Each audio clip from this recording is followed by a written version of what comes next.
Hello everybody and welcome to Flint Hills Job Corps and also to your very first lesson of myPACE. My name is Miss C. I am one of the myPACE coaches here at Flint Hills Job Corps, and when we do finally meet in person, I will probably be one of the first faces that you see. So I'm here to kind of walk you through the different lectures of myPACE. Now, for those of you guys who don't know what this is, and your admissions counselor didn't let you know that this is part of the process, myPACE is an acronym. And this is going to stand for My Pathway to Achieving Career Excellence. So, what this program is meant to do is while you get used to center during your time in myPACE, we are going to be taking you through a series of 30 lessons that are going to allow you to have an idea of what you already bring to the table, identify what your ultimate career is going to be. We're going to explore your options for what you need once you are complete with training here to get to that ultimate occupation. So, advanced training, college, military, or maybe just getting a job when you're finished with training here. And what trade you would be looking at doing while you're here. So, as you make your way through these 30 lessons, you will be creating a functional career plan. We like to make sure that before you even start your training at Flint Hills Job Corps, before you go into trade, before you go into high school, any of that hoopla, you have an idea of where it is that you're going. You are starting with the end in mind. Now, we're going to start this off by talking in this first lesson about something that we often take for granted, and that is what makes a great job great. So when somebody says that their job is great, what do they mean by that? What about their job is great? And do we all have the same definition?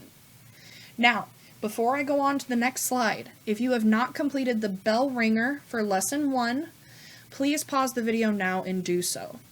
What you are going to do on that bell ringer, you will see 2 half-page text boxes. One says Job A, the other says Job B.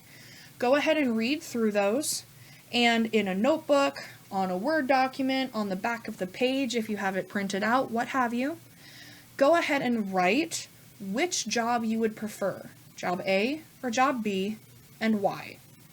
And I want you to give more than one reason. So, okay, you can pick the job that pays more, but I want at least one more reason why. And we will go on to the next slide once you're done. So jumping right in, we are looking at Job A. So what you should see here is a bright job outlook and a really pretty median pay. So we're going to look at these things one element at a time. We're going to start with job outlook. So what this is talking about is this a job that you are going to have a easy time finding openings for? Is this a job in an industry that is growing rather than something that is going to be a little bit more difficult to find a opening in? It's all great to have the correct training for a elite prestigious job, but if you can't get a job in that field, why get the training? That's something to think about, is the risks and the benefits of getting that training. Now, in the case of Job A, this does have a bright outlook. So, we know that this is in a field that is growing. There are going to be openings for it. And if this is a job that you wanted to pursue, you wouldn't have the most difficult time finding job openings, so long as you have the qualifications. Now let's switch gears to the thing that looks so pretty on Job A, which is the median pay. So we're looking at just shy of $60 an hour. So there's a couple things I want you guys to take into account here. The first is that we're talking about median pay rather than the average. So, if you recall back to like really early on math, there's a difference between the mean, which is the pure average, where you add up every single instance and then divide by the number of things that you added up, and the median, which is the center number in an ordered list. So what this is for job A, they made an ordered list from least to most of how much people made in this position. And they crossed one off the top, one off the bottom. And they continued to do that until they got to $57.38. So this means that 50% of people who have job A make more than $57.38 an hour.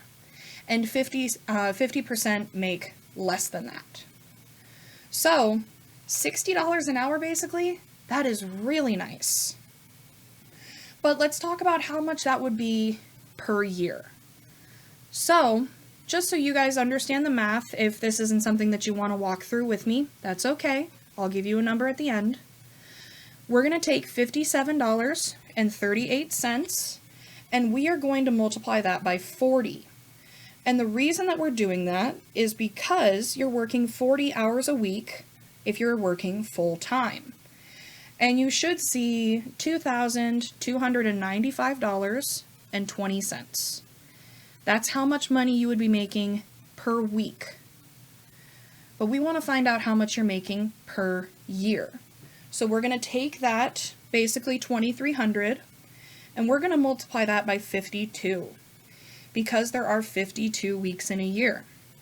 And that's going to take you to $119,350.40. So just shy of $120,000 per year.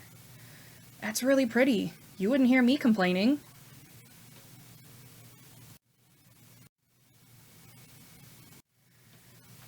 Using that same trick that we used for job A, we're also going to calculate the annual pay for job B. So if we take $19.22 an hour, multiply it by 40 to get the weekly pay, and then multiply that by 52 weeks per year, you should get $39,977.60. So this is about a third of the money of what job A is paying. That's a pretty significant difference. But if we look at the job outlook, we do see that that's also bright. So this is also a career that is growing. This should look familiar to you guys because this is the last part of that information that was on your worksheet.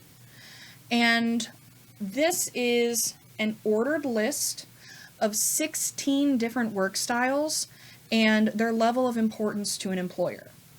Now, I know that this is a lot for you guys to read through, but being able to make sense of complex information is something that employers actively look for, and they value that when they're looking for employees. So you can consider this like honing your skills and already starting to improve, even on day one of myPACE.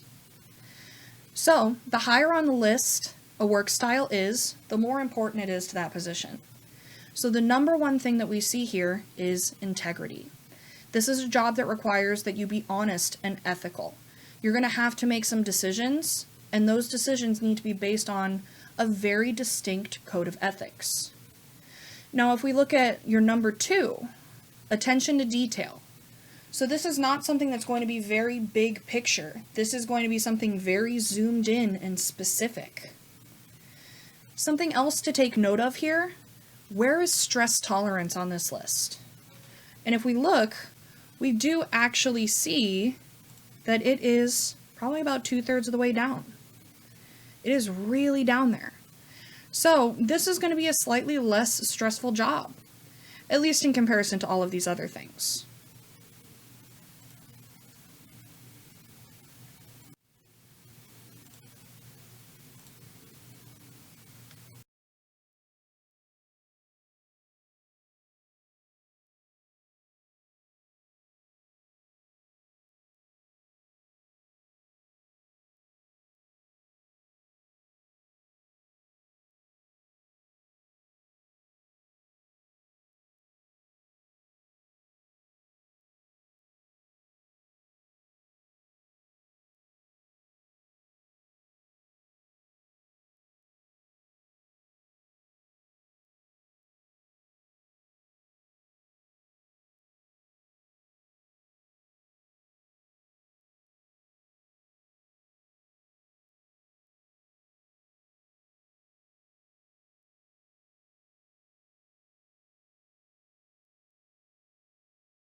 Well, if you were a podiatrist, that would be your normal. So, podiatrists, lots of money, very little stress. And we see here that you're going to need a lot of schooling. So we see that you need postdoctoral training. What that means is medical school. So if we look at what podiatrists do, they surgically can treat conditions such as corns, calluses, ingrown nails, tumors, shortened tendons, bunions, cysts, and abscesses. Now, I don't know about you guys, but I hate touching my own feet. I don't think I would want to spend a good amount of time doing somebody else's. And another thing that I commonly hear from students is, I can do podiatry. I'll do anything for 3 months. And that is a direct quote from a student. I'll do anything for 3 months. You have to realize that we're not talking about a job anymore. We're talking about a career. This isn't something that you're going to be doing for just 3 months. This is something that you guys are going to be doing for 40, 45 years. Would you want to be looking at somebody's nasty, stank feet for 40 years? And there's going to be one person watching this going, yeah, if the pay is good enough, I'll do it. And you exhibit an amount of bravery that I will never have because feet are disgusting. But most of you will kind of sit back and go, no, I can't do that. I don't want to do that. That's not what I'm passionate about. And that's okay. Money is pretty, but is it gonna be everything? So then this begs the question, what is job B? And I've gotten a lot of guesses ranging from CNA to construction to a teacher to a social worker, whole 9 yards. And when they say social worker, that's probably the closest guess. So job B is going to be a lot more involving people. Job B is a substance abuse and behavioral disorder counselor. So this is a very specific type of case manager. And case manager is actually on Business Insider's top 20 list of low-paying jobs that employees love.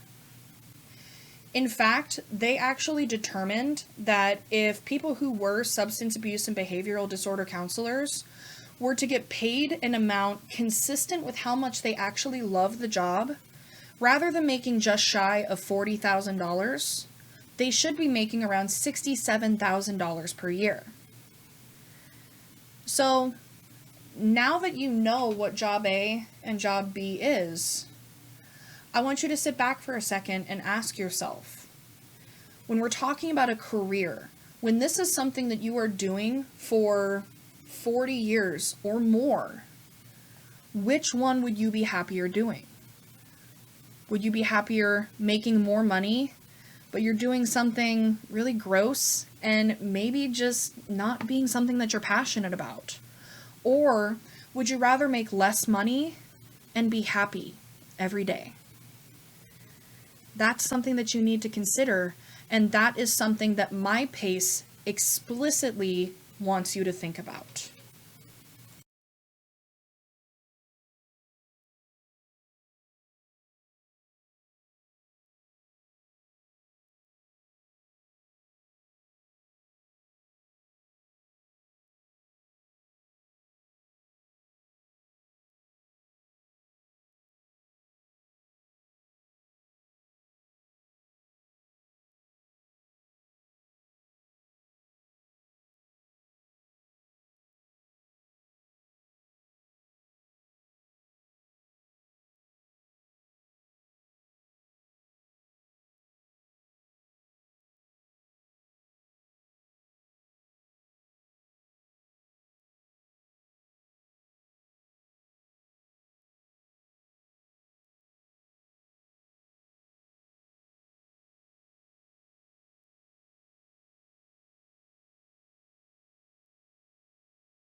So, these are some samples for must-haves and deal breakers for all of these different things that people consider when they're making career decisions.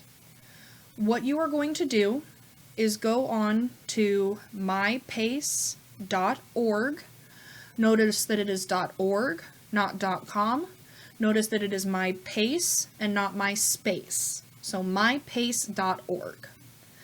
And you are going to use the login information that you have been provided, and you're going to go into task 1.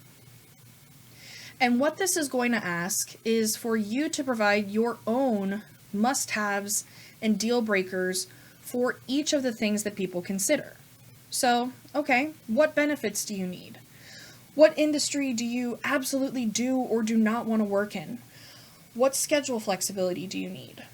That is something that we want you to start thinking about. And if you change your opinion about those, that's okay. This is lesson 1 for a reason. So, make your way through this. If you have any questions, please reach out to your myPACE coach. Ask any questions, because we're happy to answer them. And once you feel like you are happy with the must-haves and deal breakers that you've listed, go ahead and click on complete for task 1, and I will see you, I say see in the most extraneous form of the word, given that I am recording these in advance and for mass consumption. I will see you in lesson 2.